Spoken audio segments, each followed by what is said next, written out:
নমস্কার,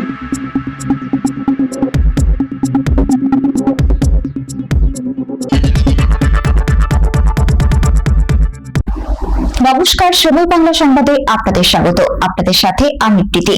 দেখে নেব আজকের বিশেষ বিশেষ সংবাদ। কলকাতার কাছে গাড়ি শোরুমে ভয়াবহ আগুন, পুড়ে ছাই প্রায় 30টি গাড়ি। সোমবার ভোরে ফের আগুনের ঘটনায় চাঞ্চল্য ছড়ালো কলকাতায়। কলকাতা বিমানবন্দরের কাছে যশোর রোড সংলগ্ন বাঁকড়া এলাকায় একটি গাড়ির শোরুমে ভয়াবহ অগ্নিকাণ্ডের ঘটনা ঘটে।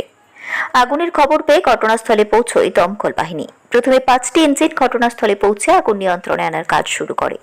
পরিস্থিতির ভয়াবহতা দেখে পরে আরও 3টি ইঞ্জিন ঘটনাস্থলে আনা হয়। মোট 8টি দমকলের ইঞ্জিনের দীর্ঘক্ষণের চেষ্টায় অবশেষে আগুন নিয়ন্ত্রণে আসে। তবে ততক্ষণে আগুনের গ্রাসে শোরুমে থাকা প্রায় 30টি গাড়ি পুড়ে ভস্মীভূত হয়ে যায়। ঘটনায় ব্যাপক ক্ষয়ক্ষতি হয়েছে বলে জানা গিয়েছে। দমকল সূত্রে প্রাথমিকভাবে অনুমান শর্ট সার্কিট থেকেই আগুনের সূত্রপাত হয়ে থাকতে পারে। তবে আগুন লাগার সঠিক কারণ এবং ক্ষয়ক্ষতির পরিমাণ খতিয়ে দেখা হচ্ছে। ঘটনাকে কেন্দ্র করে এলাকায় ব্যাপক চাঞ্চল্য ছড়িয়েছে।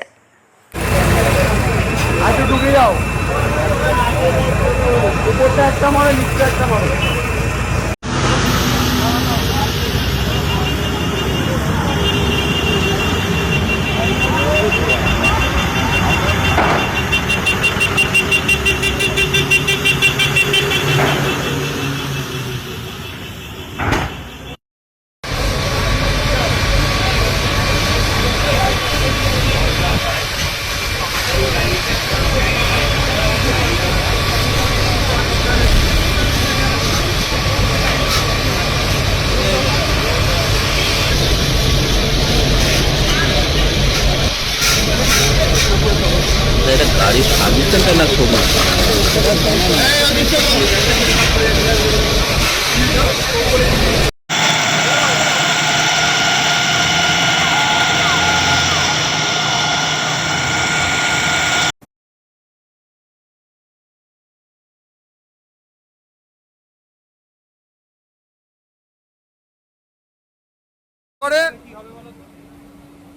মারা নড়তে পারে না, চড়তে পারে না। 6 মাসে একটা করে কাজ করবে মারা।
আমি ভোর 4টের সময় খবর পাই আমার বন্ধু মারফত যে সিগড়িয়ায় আগুন লেগে গেছে।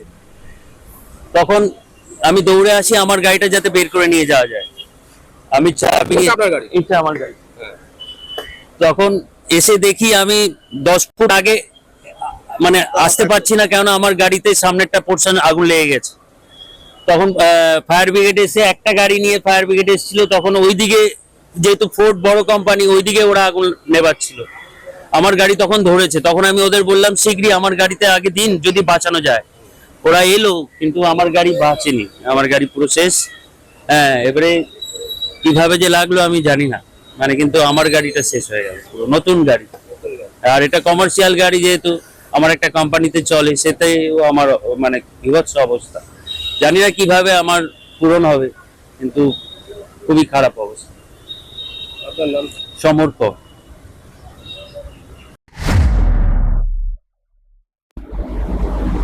সংবাদ এখনকার মতো এই পর্যন্তই।